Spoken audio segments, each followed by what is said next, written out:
पत्थरों में बंद कर दी है, जहां चट्टानों पर बने रंग, रेखाएं और आकृतियां हमें 1 लाख साल पुराने जीवन की झलक देती हैं। ये है भीमबेटका, भारत का प्रागैतिहासिक खजाना।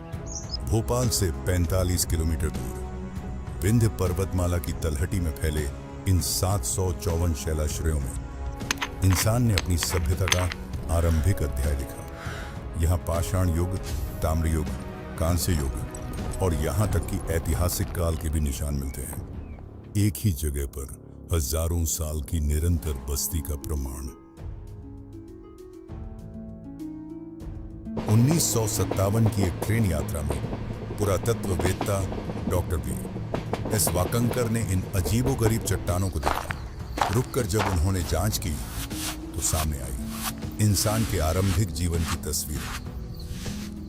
ये सिर्फ खोज नहीं थी, ये भारत के अतीत का खोया हुआ पन्ना था। भीमबेटका की दीवारों पर दर्ज चित्र हमें सीधे उस युग में ले जाते हैं जब इंसान शिकारी और संग्रह करता था। हाथी, जंगली बैल, हिरण, सूअर और धनुष बाण लिए शिकारी। ये दृश्य हमें बताते हैं कि जीवन पूरी तरह प्रकृति पर निर्भर था। यहाँ के रंग प्राकृतिक खनिजों से बने थे। लाल गेरू, हरे और पीले खनिज और कोयले की काली रेखाएं। और चौंकाने वाली बात यह है कि इनमें से कुछ रंग हजारों साल बाद भी फीके नहीं पड़े। ताम्रयुगीन काल में हम खेती की शुरुआत देखते हैं। चित्रों में खेतों की रेखाएं, फसलों की कतारें और आदिम औजारों का इस्तेमाल। ये सब साबित करते हैं कि यहाँ जीवन ने शिकार से खेती की ओर कदम बढ़ाया।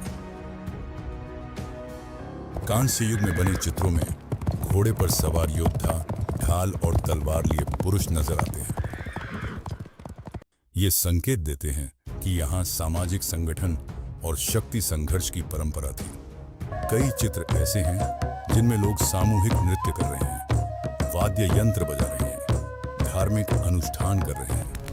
इनमें मां देवी के रूप, प्रकृति देवताओं के प्रतीक और स्वस्तिक जैसी आकृतियां भी शामिल हैं। ये बताते हैं कि आध्यात्मिक आस्था, कला और सामुदायिक जीवन यहाँ गहराई से जुड़े थे। ये शैलाश्रय सिर्फ कला का घर नहीं थे, ये बारिश, धूप और जंगली जानवरों से सुरक्षा देने वाले घर भी थे। यही कारण है कि यहाँ पीढ़ी दर पीढ़ी लोग बसते रहे।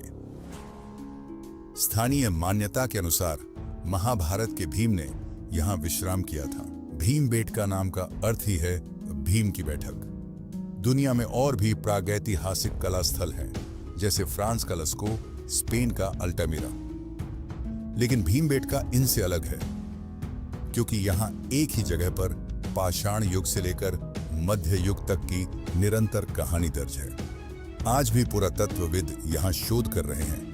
हर नई खोज हमें हमारे अतीत के और करीब ले जाती है।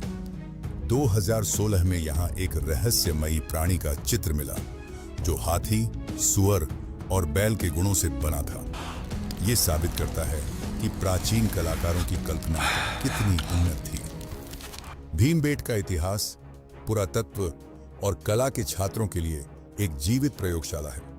ये हमें सिखाता है कि इंसान और प्रकृति का रिश्ता सिर्फ जरूरत का नहीं, बल्कि संस्कृति का भी है। भीमबेटका सिर्फ एक धरोहर नहीं, ये एक पुल है जो हमें हमारे पूर्वजों से जोड़ता है।